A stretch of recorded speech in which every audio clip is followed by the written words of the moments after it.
the emergence of eukaryotic cells, or of meiosis, or some of the steps involved in the evolution of a brain capable of complex logical deductions. Astrobiologists Dirk Schultz-Makuch and William Baines, reviewing the history of the life on Earth, including convergent evolution, concluded that the transitions such as oxygenic photosynthesis, the eukaryotic cell multicellularity, and tool-using intelligence are likely to occur on any Earth-like planet given enough time.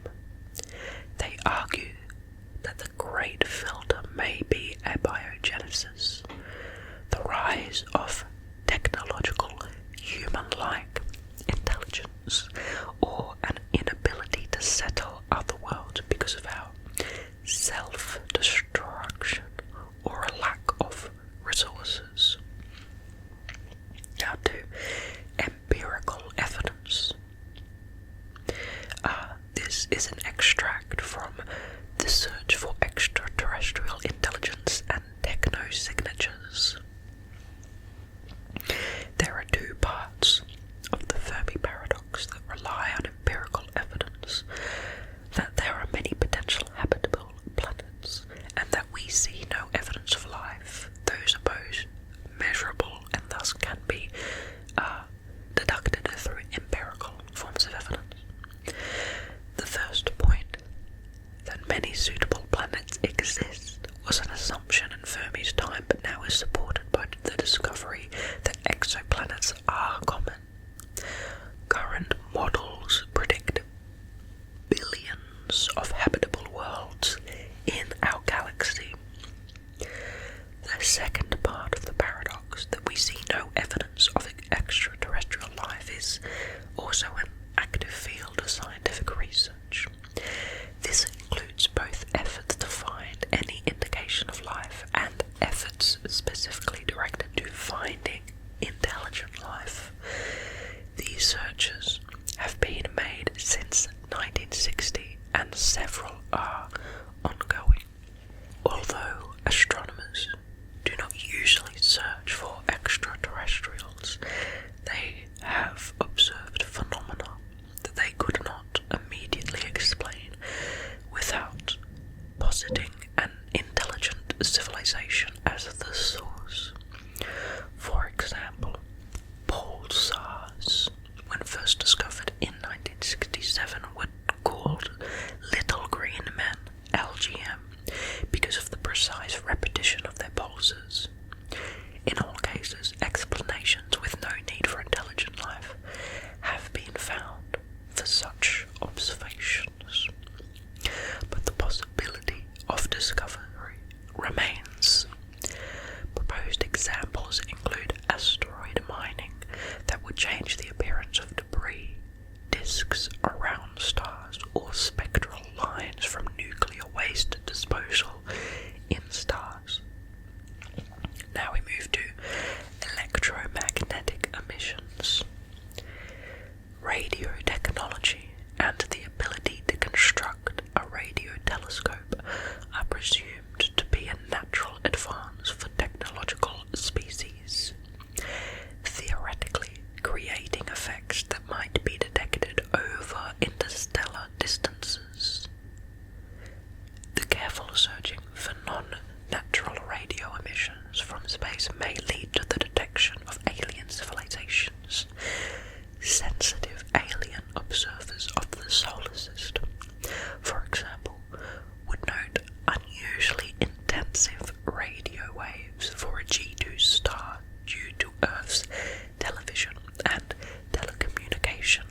most sensitive radio telescopes on Earth, as of 2019, would not be able to detect non-directional radio signals even at a fraction of a light year.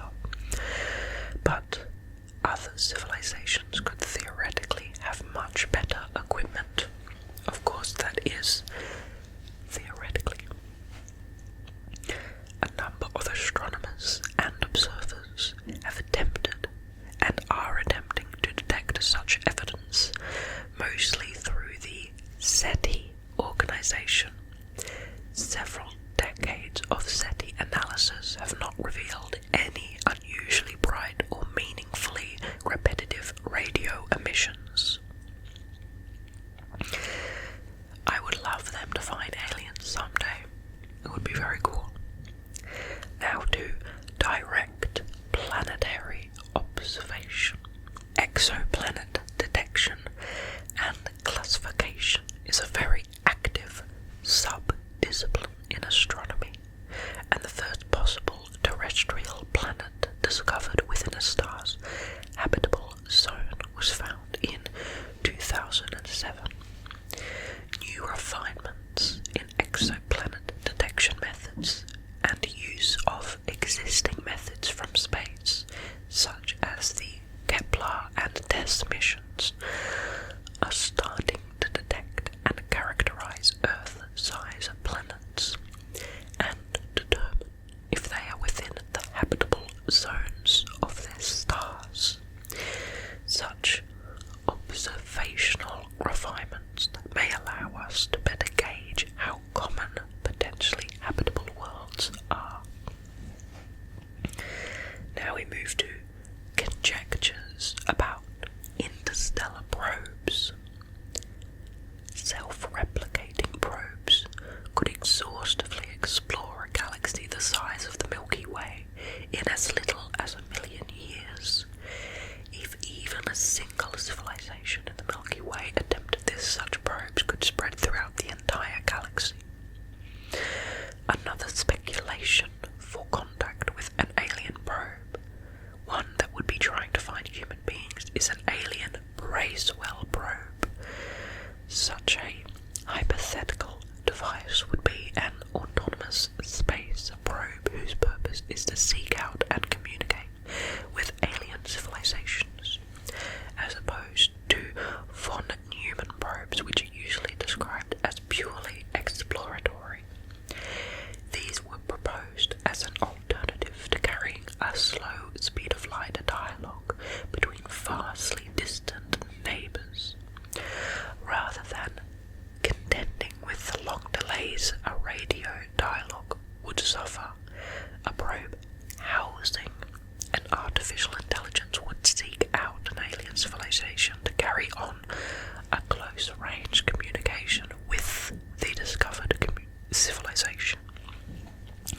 The findings of such a probe would still have to be transmitted to the home civilization at light speed, but an information-gathering dialogue could be conducted in real time. Direct exploration of the solar system has yielded no evidence indicating a visit by aliens or their probes.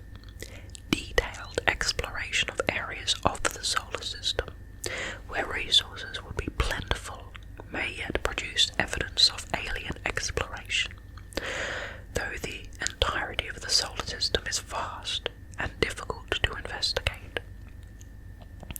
Attempts to signal, attract, or activate hypothetical Bracewell probes in Earth's vicinity have not succeeded.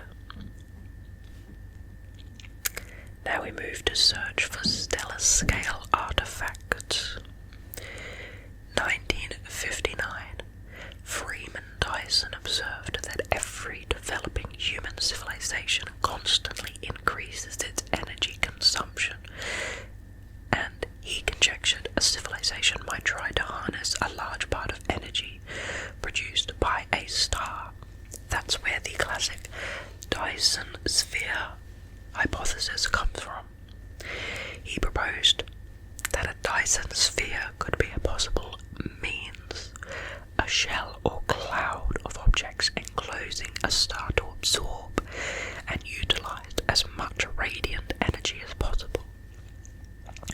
Such a feat of astroengineering would drastically alter the observed spectrum of the star involved, changing it at least partly from the normal emission lines of a natural stellar atmosphere to those of black body radiation, probably with a peak in the infrared.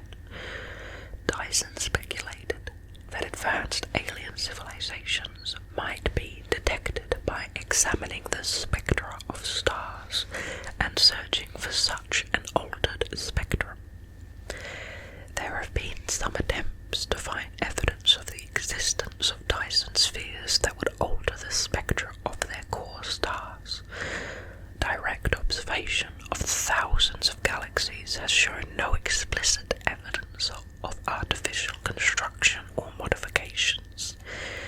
In October of 2015, there was some speculation that a dimming of light from star KIC 846282, observed by the Kepler Space Telescope, could have been a result of Dyson sphere construction. However, in 2018, observations determined that the high amount of dimming varied by the frequency of the light, pointing to dust rather than an opaque object such as a Dyson sphere as the culprit for causing the dimming. Hey there, friends. I really hope you enjoyed this video. This episode is ending a little short, perhaps for normal, just because I have to go and do something, and so I just want